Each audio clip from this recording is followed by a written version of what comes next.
Hello everyone, myself Archana Palandurkar, and again I am here with the new video of 11th standard of first chapter. Our first chapter is Environment and Sustainable Development.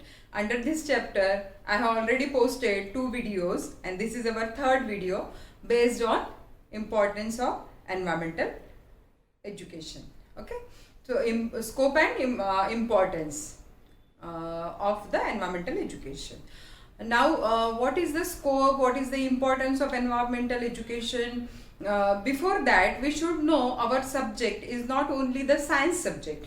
It is a combination of science and social science. So many subjects are included in our subject. It is combination of several subjects. Means so many subjects. For example, the chemistry is included in our subject. The biology, the philosophy, the law, and the population study, and so many subjects, geography, then the history, everything is included in our subject, and that's why this subject cannot be bounded in a wall. ऐसा थोड़ा सा पढ़ लो और हो गया, such type of subject is not ours. Our subject is having several branches and having several scope.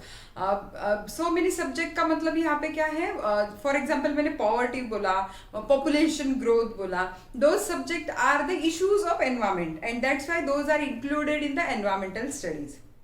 Okay, so many times students thinks about the subject ki yeah, the name itself suggest it is related with the science, so this subject is only included in the science stream, but it is not like that, and that's why multidisciplinary science हम जिसको बोलते हैं, several branches जिसके हैं या several subject का combination of the subject, that is environmental studies, and that's why this subject introduced in our syllabus, and that's why this subject is common for the all stream, science, commerce, SSVC, art, सबके लिए common है, क्योंकि हम उसको categorize नहीं कर सकते. This is an science subject, this is an art subject, ऐसे हम उसको कैटेगराइज नहीं कर सकते. ठीक है.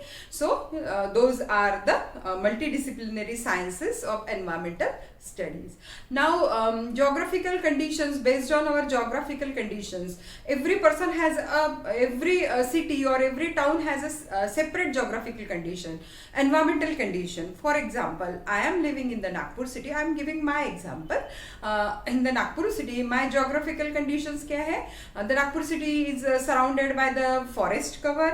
Then rivers are plenty of rivers are surrounded to this city.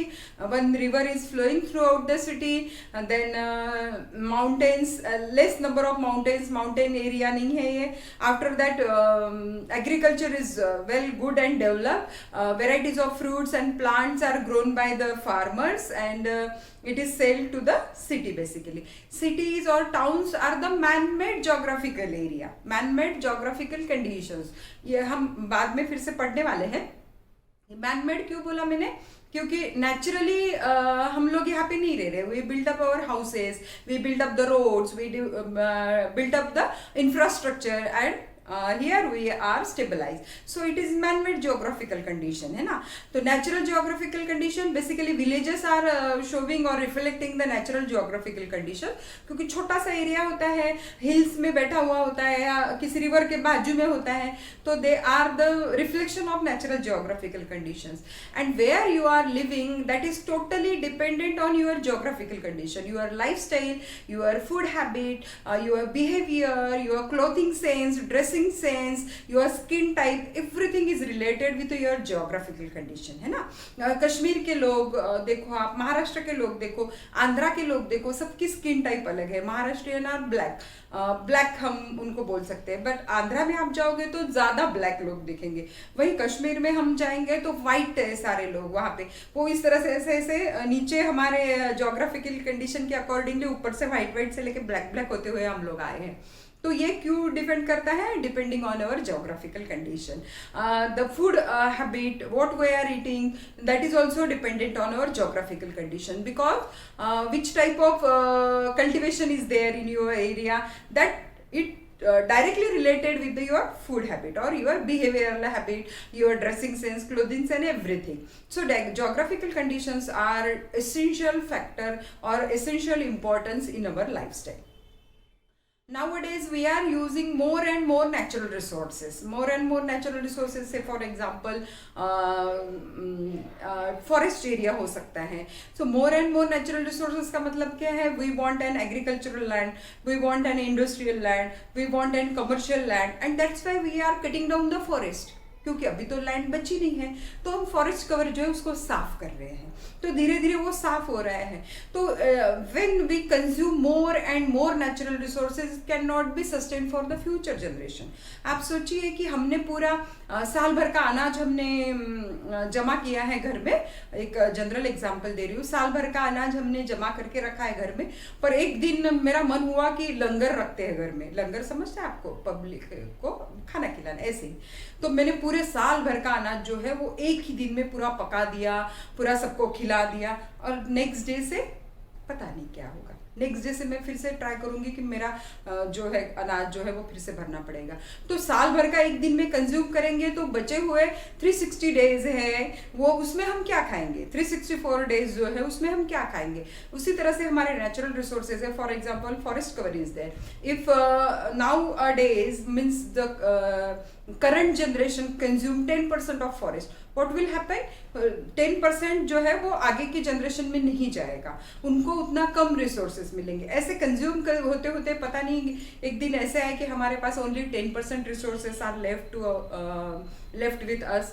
So to achieve the sustainable development, we should go through a silent phase. We should go through a step by step phase, means consume a natural resources in such a way that it should be sustained for the future generation. ठीक है, थोड़ा थोड़ा consume करो ताकि आगे की generation के लिए हम बचा के रख सकें. जैसे पेरेंट जो है बच्चों के लिए घर बचा के रखते हैं, पैसे बचा के रखते हैं, प्रॉपर्टी बचा के रखते हैं, पर हम उसका कुछ भी नहीं कर सकते अगर हमारे पास अच्छा एनवायरनमेंट नहीं है. तो अभी सबकी प्रायोरिटी यह है कि to conserve the environment for our future generation. अपने बच्चों के लिए कुछ बचाना है तो एक अच्छा एनवायरनमेंट हम बचा के रख सकते हैं. ठीक है, तो all those are the importance and scope of our subject. Based on one diagram I can explain it. It is given in our textbook. The interdisciplinary science or environment is an interdisciplinary science, how all subjects are included in that. But diagram is there. Look at the diagram. This is the diagram which show the environmental science is an interdisciplinary science.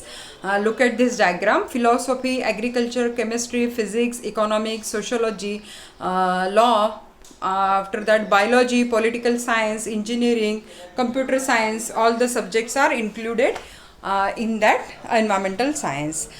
It shows that ki environment is an combination of so many sciences.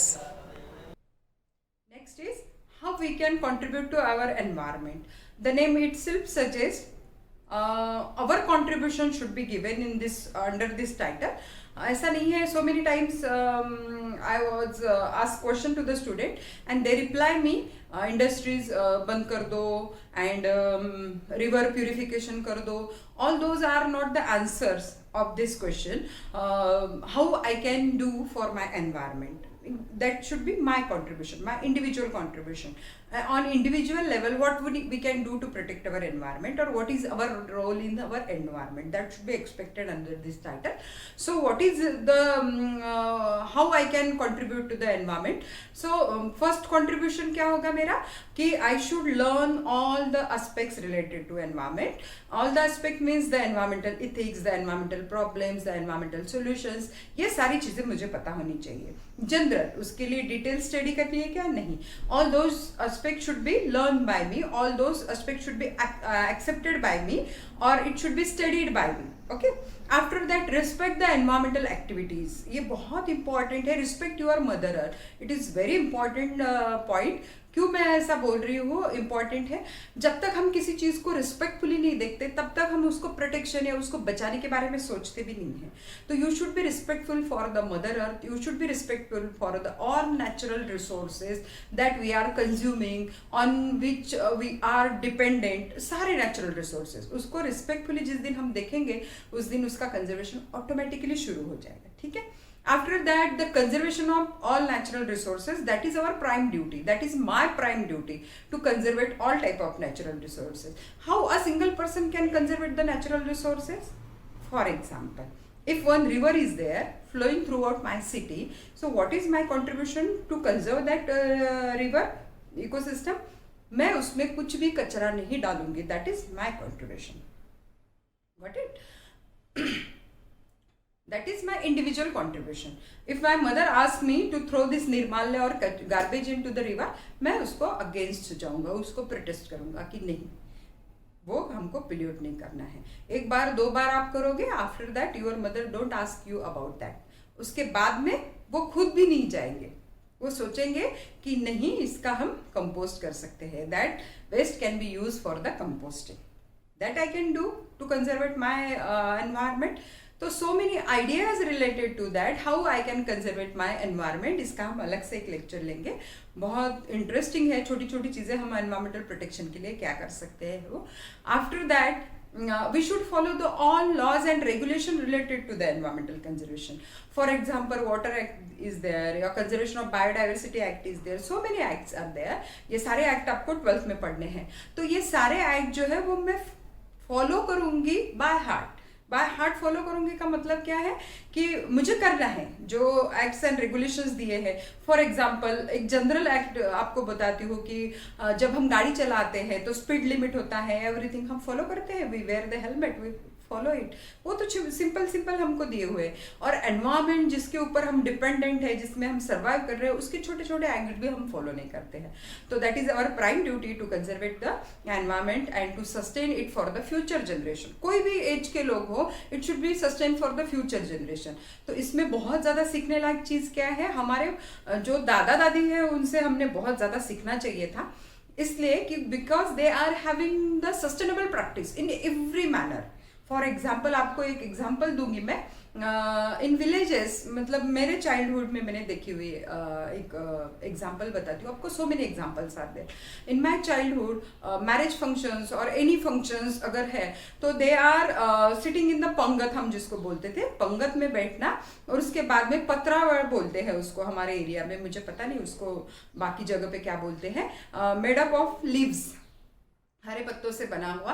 तो वो पत्रावळ में बैठ के ही खाना खाते थे, नीचे बैठ के खाना खाते थे उसमें. And those are collected and dump up on to the compost pit. Compost pit यानी उनका एक बड़ा सा ऐसे कूड़े का होता था जिसमें वो गोबर एंड ऑल दोज थिंग्स डालते थे, वहीं पे वो डंप अप कर देते थे. तो दैट लीव्स आर डिकम्पोजेबल. ठीक है, तो it will again turn into the compost. और वो ब्यूटीफुल जो ह्यूमस होता है, बहुत ही ज़्यादा रिच इन न्यूट्रिएंट, वो यूज करते थे अपने एग्रीकल्चरल फील्ड में. मतलब कोई भी चीज वो ऐसे नहीं यूज करते थे वेस्ट.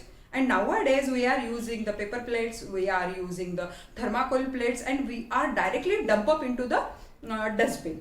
ठीक है, तो we are collecting more and more garbage. उसका हम यूज तो कुछ नहीं कर रहे, गार्बेज ही कलेक्ट कर रहे हैं क्योंकि हमारे पास टाइम नहीं है, हमारे बहुत सारे कंसेप्ट्स हैं, so many things are there. तो हमने उनसे सीखना चाहिए था. वो एक भी चीज़ वेस्ट नहीं होती थी. एक एग्जाम्पल मैं बताती हूँ मेरे दादी का. वो हनी कोम जो है उसको घर में ही वो फायर लगा के वो हनी निकालती थी, उसमें से पूरा ड्रेन आउट करती थी हनी. साल भर घर का ही हनी हम लोग लेते थे. और उसमें से जो बचा हुआ उसको वैक्स जो होता है that is utilize for the wax purposes. उसको पका वका के वो कुछ तो भी बनाती थी and that is use for placing a Kumkum on her face. तो वो मुझे अब ऐसे लगता है कि कितना सस्टेनेबल था. Everything is sustainable. कुछ भी वो आर्टिफिशियल नहीं लगाते थे, कुछ भी आर्टिफिशियल यूज नहीं करते थे. Everything is reuse and recycle.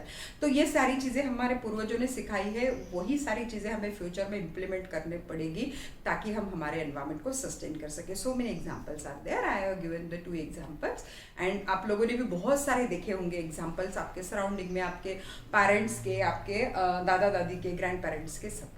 So this is all about the today's video. If you have any doubt, you can comment in the comment box.